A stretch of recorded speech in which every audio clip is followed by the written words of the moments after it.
Queridos amigos, muy buen día. Les saludo a su amigo Diácono Antonio Cervantes Silva de la Comunidad de María Madre de la Iglesia aquí en Monterrey, Nuevo León, México, a quien les mando un saludo muy afectuoso a todos los grupos parroquiales de mi comunidad. Pues bueno, hoy vamos a seguir meditando la palabra de Dios en este domingo 22 de septiembre, que es el domingo 25 de tiempo ordinario. O sea, empezamos la semana 25 en este domingo 22 de septiembre. Y vamos a entrar en materia porque hay muchas cosas, como siempre, que podemos meditar de la palabra de Dios. La primera lectura es tomada del libro de la Sabiduría, capítulo 2, versículos del 12 y versículos del 17 al 20. En la segunda lectura estaremos hablando de la carta del apóstol Santiago, capítulo 3, versículos 16 y capítulo 4, versículos del 1 al 3. Y el evangelio será de Marcos, capítulo 9, versículos del 30 al 37. Pero miren, mis hermanos, como introducción a las lecturas, porque es el tema que traen las tres lecturas, en el libro de Génesis, capítulo 6, capítulo 3, versículo 15, después del pecado original y después de la sentencia que Dios le da a Adán y Eva, Dios le dice a la serpiente: haré que haya enemistad entre ti y la mujer, entre tu descendencia y la suya. Ella te pisará la cabeza, mientras tú tratarás de morderle el talón. O sea, desde ahí nos habla de la presencia del mal y de la lucha que va a haber constantemente entre el bien y el mal. Dios nos tiene separados para Él, pero el enemigo siempre va a estar tratando de sacarnos del camino. Y por eso también en Mateo 13, capítulo del versículo del 24 al 30, habla de la parábola del trigo y la cizaña, donde nuevamente nos habla de la presencia del bien y el mal, que tenemos que cohabitar, porque esa es la tarea, tener que vencer el mal. El Señor le da los elementos para vencer ese enemigo. Eh, la primera lectura nos habla de dos grupos de personas que hay en el mundo, y esto nuevamente referencia al trigo y la cizaña. Existen los malvados y existen los justos. Los malvados será esa cizaña, esos instrumentos del enemigo, de Satanás, para sacarnos del camino del bien. Y los justos, pues, son los que tratamos de seguir las enseñanzas de nuestro Señor Jesús. Y obviamente la presencia del bien en el mal ya desde ahí nos rechaza. O sea, cuando tú estás con un grupo de malvados, cuando tú estás en el trabajo y los demás trabajadores les tiran la flojera, no hacen bien su trabajo, hacen como que trabajan, pero tú estás trabajando bien, llegas puntual y haces todo, vas a sentir el rechazo de ellos. Oye, vamos a hacer que corran a este pelado porque nos hace quedar mal. O sea, él quiere sobresalir trabajando y entonces vas a empezar a ser rechazado. Eso va a ser una constante de nuestra vida. Mientras vayamos por el buen camino, siempre va a estar el enemigo acechándonos.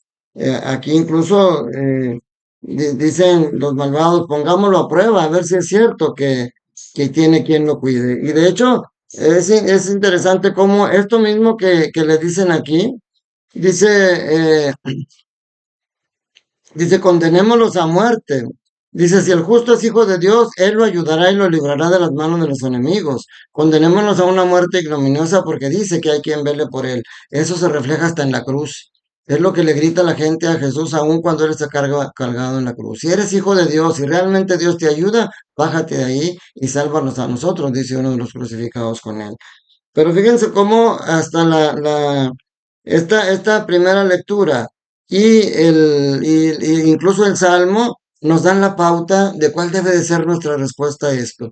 Dice: si el justo es hijo de Dios, Él lo ayudará y lo librará de las manos de sus enemigos. O sea, eso es lo primero.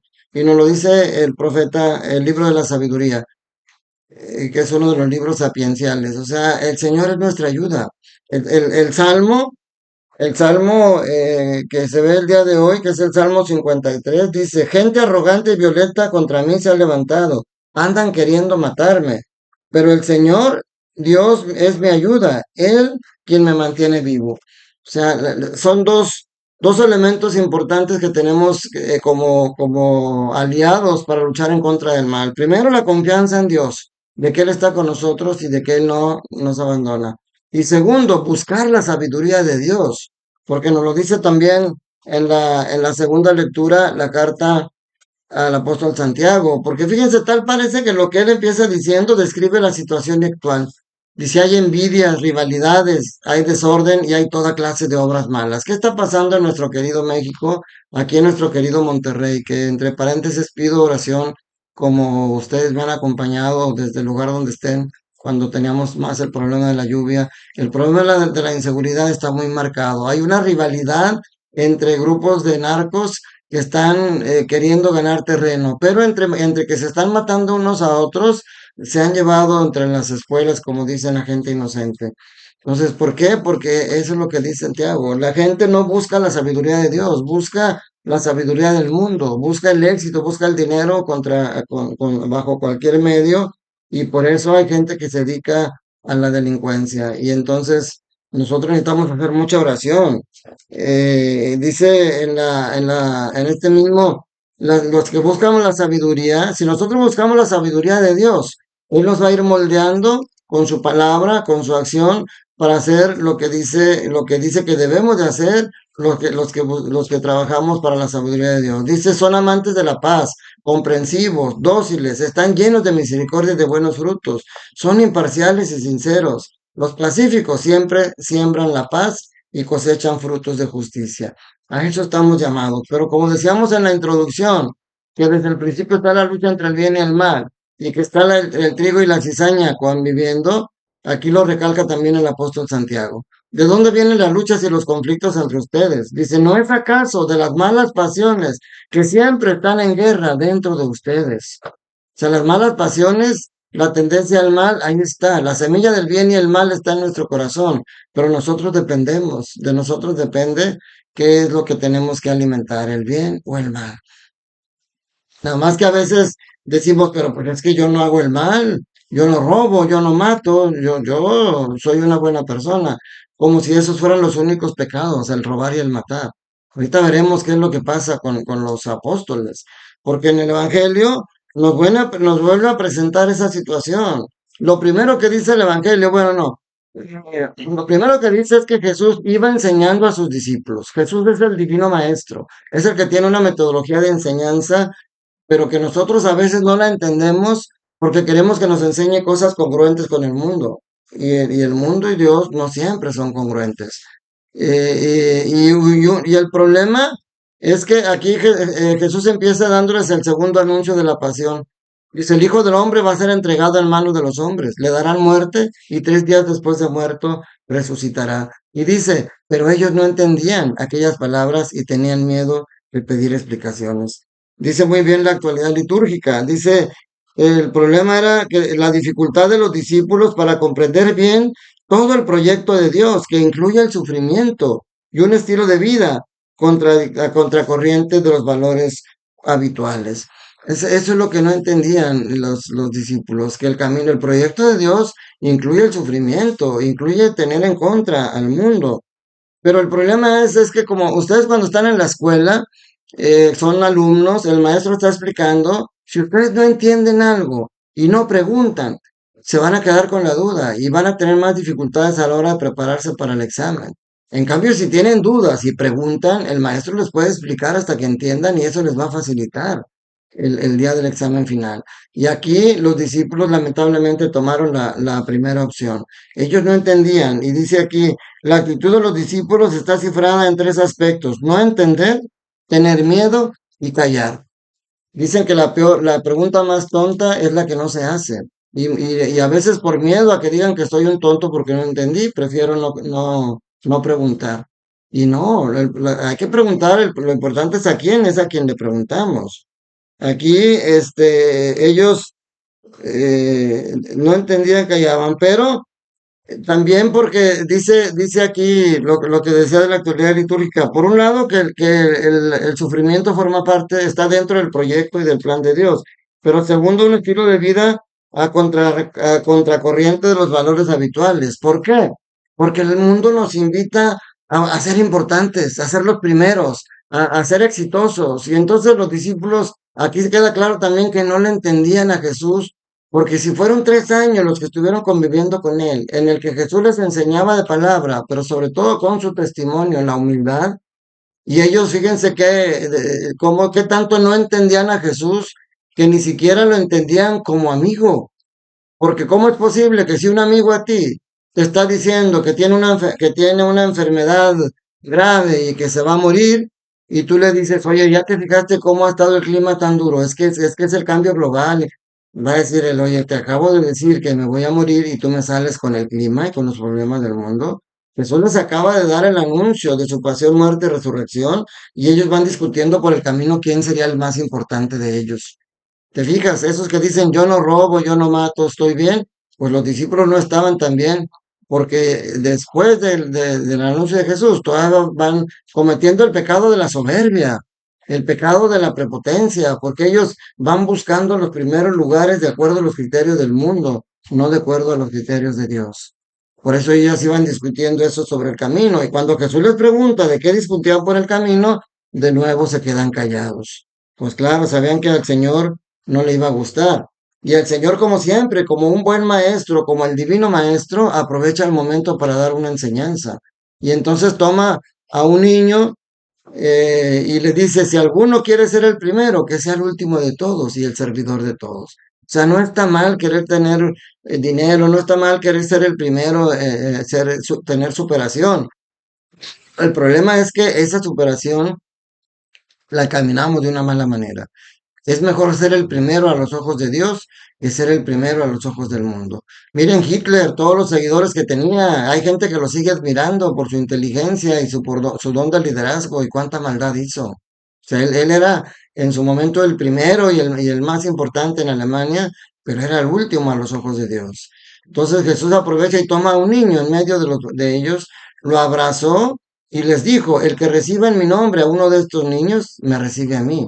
Y el que me recibe a mí no me recibe a mí, sino a aquel que me ha enviado. Qué interesante es esto, como lo hemos dicho cuando meditamos este pasaje. ¿Por qué Dios pone como ejemplo a los niños? O sea, sí, tú dices, los niños son chiflados o no, pero la esencia de los niños en primer lugar se saben y se saben tienen la conciencia de que ellos no pueden sobrevivir sin la ayuda de su padre, de sus padres, de la gente que les rodea. Cuando ustedes, si ustedes han visto el nacimiento de un animalito, un becerrito o un caballo, estos animalitos salen del cuerpo de su mamá, caen al suelo y casi inmediatamente se levantan y ahí medio batallando, pero empiezan a caminar y empiezan a hacer su lucha en el mundo. El ser humano no. Los niños desde pequeños son dependientes y esa constancia, esa conciencia de la dependencia del padre o de los padres es la que nosotros tenemos que saber que somos, ser conscientes de nuestra dependencia de Dios, que sin Dios no somos nada y no podríamos hacer nada. Esa es algo, los niños, y lo hemos dicho, los niños no son rencorosos. Los niños se pelean, dos primitos se pelean y los papás de estos dos niños se enojan porque los niños se pelearon y a veces los papás dejan de hablarse un tiempo y los niños en 5 minutos después ya están jugando juntos otra vez. Entonces es muy interesante estas lecturas, mis hermanos. Yo les pediría que la volvieran a leer, la reflexionaran y sobre todo vieran cómo aterrizarla en el mundo. Ser conscientes de que el mundo está rodeado del bien, pero también está rodeado del mal y que nosotros tenemos la esencia y lo necesario para vencer el mal. Como decíamos eh, al mencionar la primera lectura, ¿cuál es la característica de los malvados? Que rechazan las enseñanzas de Dios, rechazan los valores que les fueron inculcados con los maestros y prefieren vivir en el goce, en el placer, en el descanso. Y en cambio, ¿cuáles son las características del justo? Que tiene confianza en Dios, que aun y cuando pasa situaciones difíciles no se deja vencer, porque sabe que Dios está a su lado. Sabe que el demonio, el enemigo muy poderoso, no es más poderoso que Dios. Y Dios lo puede vencer. Pero es importante que a la hora de que tú te quieras ubicar en uno de estos dos grupos, entre los malvados y los justos, no te consideres justo. O sea, no te consideres, pues yo no robo, yo no mato, yo estoy bien. No, acuérdate que los discípulos, los apóstoles, fueron personas muy cercanas a Jesús y sin embargo seguían sin entenderlo y seguían haciendo conductas contrarias a las enseñanzas de Jesús. Esta es la enseñanza de hoy, mis hermanos. El bien y el mal existen, pero nosotros estamos hechos para el bien. Estamos hechos a imagen y semejanza de Dios. Nosotros no estamos hechos para odiar, para hacer la guerra. Lamentablemente, muchos se han dejado influenciar por el enemigo y por las ambiciones y se dedican a la maldad. Y luego después ni ellos se salvan y también ponen en riesgo a sus familias. Eso es algo tan triste el día de hoy. Por eso insisto en que les pido su oración y les pido a todos nosotros de aquí de Monterrey, de México, que hagamos mucha oración. Ya tenemos la enseñanza de cómo solamente Dios nos pudo liberar de la sequía. Solamente Él pudo llenar nuestras presas. Solamente Dios nos puede liberar de la inseguridad y de la delincuencia que hay ahorita. Pero nosotros tenemos que hacer de lo que nos toca, educando bien a nuestros hijos, educándolos en el amor, en las enseñanzas de la disciplina cristiana. Y nosotros ponerles el ejemplo y el testimonio. Dios te ama, Dios te quiere feliz y Dios te quiere a su lado. No lo rechaces, por favor. Que la bendición de Dios Todopoderoso, Padre, Hijo y Espíritu Santo, descienda sobre ustedes, sus familias, trabajos, escuelas y permanezca para siempre. Un fuerte abrazo. Recuerda, Dios te ama y Dios quiere que seas feliz.